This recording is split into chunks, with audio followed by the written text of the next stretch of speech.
பார்த்தாச்சு. இப்ப பாதுகாப்பு அம்சங்கள் சொன்னீங்க. அதுல என்னென்ன விஷயங்கள் இருக்கு? டியூல் ஏர் பேக்ஸ் இருக்கு, ஏபிஎஸ் வித் இபிடி இருக்கு, rear defogger wiper with washer இருக்கு. ப்ளஸ் முக்கியமான விஷயம் பார்த்தீங்கன்னாக்கா நம்ம வண்டியில் சைடு பை ப்ரீம்ஸ் இருக்கு, கிரம்பிள் ஜோன்ஸ் இருக்கு. ஸோ இது எல்லாமே பார்த்தீங்கன்னாக்கா நம்ம வண்டியில் டிஃபால்ட்டாக வந்து டாப் இன் வேரியன்ட் உங்களுக்கு வந்துடும். பிஎக்ஸி வேரியன்ட்டுக்கு வந்து மிடில் வேரியன்ட் ஆட்டோ கியர் ஷிஃப்ட்டில். இதுலேயே வந்து பார்த்தீங்க அப்படின்னாக்கா உங்களுக்கு வந்து டியூப்லெஸ் டயர்ஸ் இருக்கு சேஃப்டிக்காக. ப்ளஸ் வந்து பார்த்தீங்கன்னாக்கா வண்டியோட டோர்ஸ்குள்ள பார்த்தீங்கன்னாக்கா சைடு இம்பாக்ட் பீம்ஸ் அப்படின்னு சொல்லி ஒன்று இருக்கு. ஸோ சப்போஸ் சைட்லேருந்து யாராவது வந்து இது இம்பாக்ட் ஏதாவது வந்தது அப்படின்னும் போது உள்ள இருக்கக்கூடிய பேசஞ்சர்ஸ்க்கு வந்து எதுவும் பாதிப்பு நடக்கூடாமல் இருக்கிறதுக்காக வந்து பார்த்தீங்கன்னாக்கா சைடு இம்பாக்ட் பீம்ஸ் இருக்கு. ப்ளஸ் வண்டியோட இன்னொரு சேஃப்டி, அண்டர் கிரவுண்ட் சேஃப்டி வந்து பார்த்தீங்கன்னாக்கா வண்டியோட கிரவுண்ட் கிளியர் வந்து 165 ப்ளஸ் வண்டி வந்து கம்ப்ளீட்டாக பார்த்தீங்கன்னா ஹை ஸ்ட்ரென்த் ஸ்டீல் மூலியமா வந்து பண்ணியிருக்காங்க இந்த வண்டி. ஸோ கண்டிப்பாக பார்த்தீங்கன்னாக்கா நார்மல் வண்டி கம்பேர் பண்ணி இந்த வண்டி வந்து ரொம்ப ஸ்ட்ராங்கான ஒரு ஸ்டீல், நல்ல ஒரு கனமான ஒரு ஸ்டீல். ஸோ கண்டிப்பாக வந்து உங்களுக்கு இம்பாக்ட் வந்து அந்தளவு உள்ள இருக்கக்கூடிய பேசஞ்சருக்கு சரி, முடிஞ்ச அளவுக்கு இம்பாக்ட் வந்து வண்டியும் காப்பாற்றும். வண்டியோட டேங்க் கெப்பாசிட்டி பார்த்தீங்கன்னா 35 லிட்டர்ஸ் வரும் பேசிக்காக. வண்டி வந்து தற்போதைக்கு பெட்ரோல் தான் வந்துட்டு இருக்கு, டீசல் கூடி சீக்கிரம் லான்ச் ஆகும்.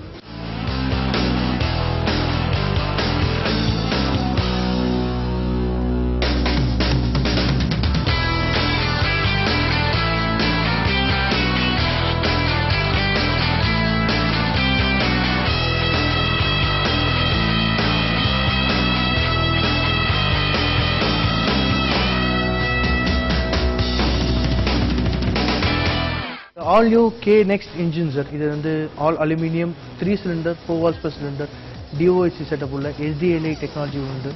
செயின் டிரைவ் டைமிங் சிஸ்டம் உண்டு. இந்த வண்டியோட இன்ஜினோட முக்கியமான டெக்னாலஜிகளோட அட்வான்ஸ்மெண்ட் பார்த்தீங்க அப்படின்னாக்கா இந்த வண்டியோட மெயின்டெனன்ஸ் தான். இது வந்து பார்த்தீங்க அப்படின்னாக்கா உங்களுக்கு 10,000 கிலோமீட்டருக்கு ஒரு தடவை ஆயில் சேஞ்ச் பண்ணால் போதும், 40,000 கிலோமீட்டருக்கு ஒரு தடவை ஸ்பார்க் பிளக் சேஞ்ச் பண்ணால் போதும்.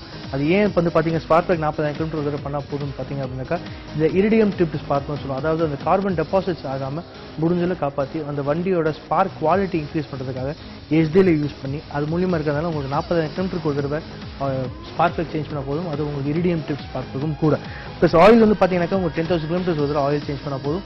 நீங்கள் யூஸ் பண்ணுற சிந்தட்டிக் செமி சிந்தட்டிக் எதுவாக இருந்தாலும் உங்களுக்கு 10,000 கிலோமீட்டர் ஒரு தடவை ஆயில் சேஞ்ச் பண்ணால் போதும். இது வந்து பார்த்தீங்கன்னாக்கா உங்களுக்கு மேனுவல் கியர் பாக்ஸ் மேலே ஒரு ஆக்சுவேட்டர்னு சொல்லிட்டு அது வந்து இந்த கிளச்சுக்கான வேலைப்பாடு முக்கியமாக செய்யும். ஸோ அந்த கிளச்சுக்காக என்ன பண்ணுவோம் அப்படின்னாக்கா இது ஒரு நார்மல் மேனுவல் கியர் பாக்ஸ் உள்ள வண்டி தான். ஆனால் அந்த ஆக்சுவேட்டர் பொறுத்தியதுனால உங்களுக்கு வண்டியோட மைலேஜும் குறையல, அதே சமயம் ஆட்டோ கியர் ஷிஃப்ட்னு சொல்லி அந்த டெக்னாலஜி இருக்கிறதுனால உங்கள் டிரைவிங்கான ஸ்ட்ரெயினும் குறைஞ்சிருச்சு. ஸோ அதுதான் வந்து முக்கியமான ஒரு சிறப்பு அம்சம் இந்த வண்டியை பொறுத்த வரைக்கும்.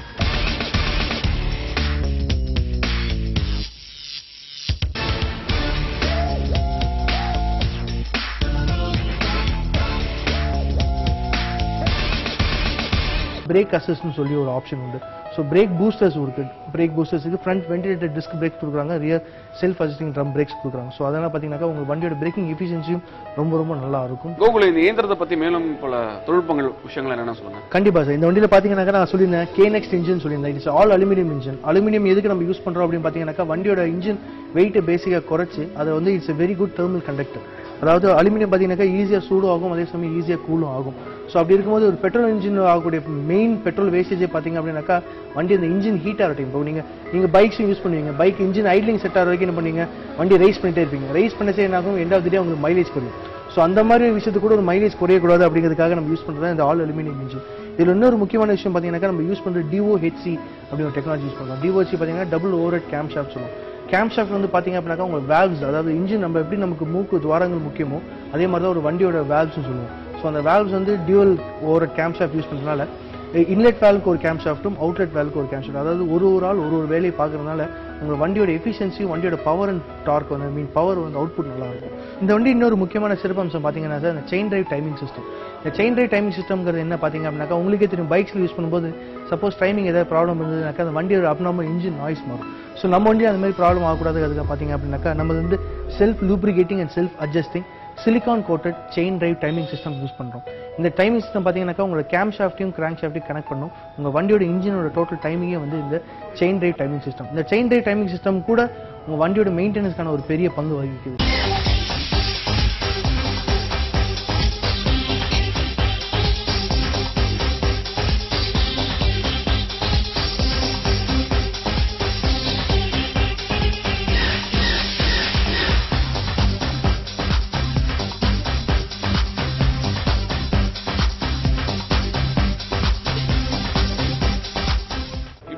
நடுத்தர வர்க்கத்தை சேர்ந்தவங்க. இப்போ இந்த மகிழுந்து நான் வாங்கணும் அப்படின்னா இதோட விலை வந்து எப்படி இருக்கும்? சோ இந்த வண்டியோட ஆன் ரோட் காஸ்ட் பாத்தீங்கன்னா அப்ராக்சிமேட் 550 to 560 கிட்ட வரும் சார். இது வந்து VXI வேரியன்ட் ஆட்டோ கியர் ஷிஃப்ட்ல பாத்தீங்கன்னா 558 வருது உங்களுக்கு ஆன் ரோட் காஸ்ட் வரும் சார். சரி, அடுத்த கட்டம் என்னன்னா நிச்சயமா நம்ம பேசிட்டோம். இப்ப சோதனை ஓட்டம் தான். கண்டிப்பா டெஸ்ட் ட்ரைவ் பார்க்கலாமா? தாராளமா பண்ணுங்க. வாங்க.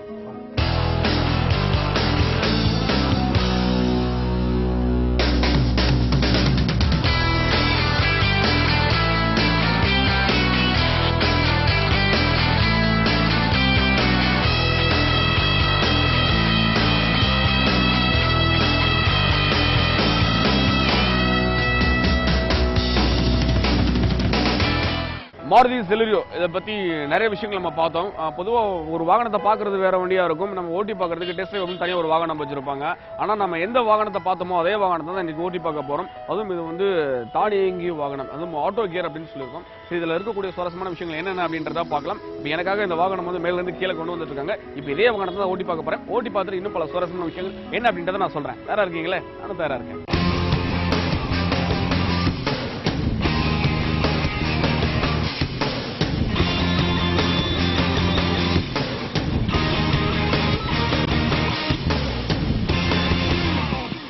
மாருதி செலரியோ உள்ள உட்காந்துருக்கோம். கூகுள் இப்போ கூட இருக்காரு. இப்போ அவர் தான் இந்த வாகனத்தை பத்தி நிறைய விஷயங்கள் பேச போறோம். சரி கூகுள், நம்ம கிளம்பலாம். அதுக்கு முன்னாடி வந்து இது வந்து ஒரு ஆட்டோமேட்டிக் கியர் ஷிஃப்ட் அப்படின்னு சொன்னீங்க. ஆட்டோ கியர் ஷிஃப்ட் அதுல உள்ள பயன்கள் என்ன, எப்படி செயல்படுதுன்னு சொல்லுங்க. இது வந்து பாத்தீங்க அப்படின்னாக்கா நம்ம ஆட்டோ கியர் ஷிஃப்ட் வந்து பாத்தீங்கன்னா நீங்க ஆட்டோமேட்டிக் ஆட்டோ கியர் ஷிஃப்ட்டாவும் ட்ரை பண்ணலாம், அதே சமயம் மேனுவலாவும் ஓட்டலாம். இப்போ நம்ம வந்து ஃபர்ஸ்ட் ஸ்டார்ட் பண்ண போது பாத்தீங்கன்னா வண்டியை ஸ்டார்ட் பண்ணிட்டு பிரேக் பிரஸ் பண்ணி தான் ஆக்சுவலா வண்டி ஸ்டார்ட் பண்ண முடியும். ஸ்டார்ட் பண்ணிட்டோம் அப்புறம் வண்டியை. ஸோ பிரேக் பிரஸ் பண்ணி வண்டியை டிரைவ் மோட் போடுறேன். டிரைவ் மோட் போட்ட பிற்பாடு பாத்தீங்கன்னாக்கா பிரேக்ல கால் எடுத்தீங்கன்னாக்கா இதை க்ரீப் ஃபங்க்ஷன் அப்படின்னு சொல்லி உண்டு. அது என்ன பண்ணுனாக்கா நீங்க ஆக்சிடென்ட் மறிக்கணுங்கிற அவசியம் இல்லை. ஸோ நம்ம பிரேக்ல கால் எடுத்துட்டேன், வண்டியோட மூவ்மெண்ட் ஸ்டார்ட் ஆயிடுச்சு. ஸோ ஸ்டார்ட் பண்ண அப்புறம் உங்களோட ஆக்சிடென்ட்க்கு ஏற்ற மாதிரி என்ன ஸ்பீட்ல நீங்க போறீங்களோ அந்த ஸ்பீட்ல வந்து உங்களுக்கு கியர் தன்னால மாறும். அதுதான் இந்த ஆட்டோ கியர் ஷிஃப்ட்டோட ஒரு பெரிய பயன்பாடுன்னு கூட சொல்லலாம். சோ இப்போ நான் வந்து டிரைவ் பண்ணிட்டு இருக்கேன். இப்போ நான் பாத்தீங்கன்னா 20 ஸ்பீடு போகும்போது எனக்கு 2வது கியர் அப்டேட் ஆயிடுச்சு. இதுல நீங்க இன்னொரு முக்கியமான விஷயம் பாத்தீங்க அப்படின்னாக்கா இந்த ஆட்டோ கியர் ஷிஃப்ட்ல உங்களால ரொம்ப நேரம் ஆட்டோமேட்டிக்கா ஓட்டி, அதாவது மேனுவல்ல இருந்து புதுசா ஆட்டோமேட்டிக் மாறினவங்களுக்கு எப்பவுமே ஆட்டோமேட்டிக்கா ஓட்டுறது ஒரு விதமான கஷ்டமாகவும் இருக்கும், ரொம்ப போர் அடிக்கிற மாதிரி இருக்கும். So to have your drive more peppy நீங்க பாத்தீங்க அப்படின்னாக்கா இந்த ஆட்டோ கியர் ஷிஃப்ட்ல இருந்து நீங்க இந்த ஷிஃப்டரை இப்படி இடது பக்கம் தந்தீங்க அப்படின்னாக்கா இந்த மோடு வந்து எம்முக்கு மாறிடும். அதாவது டிரைவ்ல இருந்து ஆட்டோ கியர்ல இருந்து எம்னு மாறிடுச்சு அப்படின்னாக்கா it is also called as manual mode. So அந்த மேனுவல் மோட்ல போயிட்டீங்க அப்படின்னும் போது இந்த ஷிஃப்டரை பிளஸ் பண்ணீங்க அப்படின்னாக்கா இப்போ பாத்தீங்கன்னா அடுத்த கியர் மாறுது. ஸோ உங்களுக்கு ஸ்பீடுக்கு ஏற்ற மாதிரி நீங்க போற ஸ்பீடுக்கு ஏற்ற மாதிரி கியர் வந்து நீங்க பிளஸ் பண்ணிட்டு போகலாம். இதுல இன்னொரு அடிஷன் வந்து பாத்தீங்கன்னாக்கா என்னன்னாக்கா நீங்க மேனுவல் மோட்லயே ஓட்டினாலும் சரி, நீங்க வண்டியோட பிரேக் வந்து பிரஸ் பண்ணீங்க அப்படின்னாலே வண்டியோட ஸ்பீடுக்கு ஏற்ற மாதிரி கியர் வந்து டவுன் ஆகும். இது வந்து மேனுவல்ல இருக்கும். மேனுவல்ல இருக்கும் போதும் ஆட்டோமேட்டிக்ல இருக்கும் போதும் மேல பிளஸ் ஆகிறதும் மைனஸ் ஆகிறதும் ஆட்டோவா ஓடும்.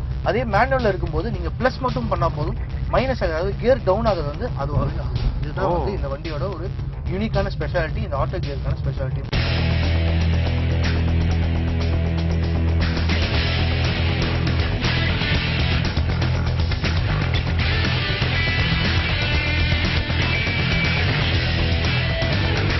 இப்போ நீங்க சொன்னீங்க ஆட்டோமேட்டிக் ஆட்டோ எப்படி இருக்கு, அப்புறம் மேனுவல் எப்படி இருக்குன்னு சொன்னீங்க.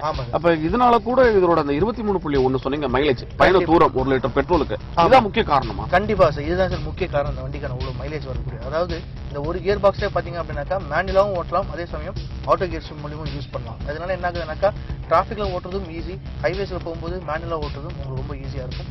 அதனால கூட ஒரு முக்கியமான ஒரு அம்சம் இந்த வண்டி கூட மைலேஜ். இப்போ இன்னொரு ஒரு முக்கியமான விஷயம் டர்னிங் ரேடியேஷன். கண்டிப்பா சார், இந்த வண்டி பாத்தீங்கன்னாக்கா it is the best city car. இந்த வண்டியோட டர்னிங் ரேடியஸ் பாத்தீங்கன்னா உங்களுக்கு வெறும் 4.7 மீட்டர் தான். சோ அதனால பாத்தீங்கன்னா பாருங்க இந்த இடத்துலயே நம்மளால முடிஞ்ச அளவுக்கு வண்டியை யூ டர்ன் பண்ணி டிரைவ் பண்ணி போயிட்டு இருக்கோம். ஸோ கண்டிப்பாக it's very good city car. Auto gear shift இருக்கு, பிளஸ் உங்க டர்னிங் ரேடியஸும் கம்மியா இருக்கு, நல்ல மைலேஜும் இருக்கு கூட வண்டியில.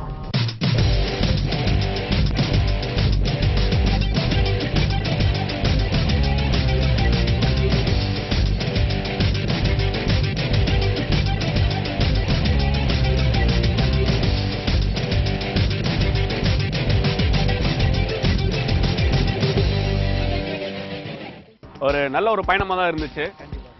ரொம்ப நன்றி கோகுல். சரியா, மாருதி செலரியோ நான் எப்படி ஓட்டினேன் அப்படின்றத நிச்சயமா பார்த்துருப்பீங்க. கோகுலும் பல சுவாரஸ்யமான விஷயங்கள் சொன்னாரு. நிச்சயமா ஒரு தானியங்கி அது ஆட்டோ இந்த கியர் ஷிஃப்டர் ஓட்டுற வாகனத்தை பொறுத்த வரையும் நம்மளுக்கு எந்த ஒரு அதாவது மன அழுத்தம் இல்லாம ரொம்ப அழகா நம்ம குடும்பத்தோட பயணிக்க முடியும். நிச்சயமா இவ்வளவு சொன்ன எல்லா விஷயங்களும் இதுல மொத்தமா இருக்கனால இந்த வாகனம் நம்மளோட குடும்பத்துக்கு ஒரு ஏற்ற வாகனமா இருக்கும். சரி, மீண்டும் அடுத்த வாரம் மற்றும் ஒரு வாகனத்தோட ஒரு கலையோட உங்களை சந்திக்கிறேன். அதுவரை நன்றி, வணக்கம். கிளம்பலாமா?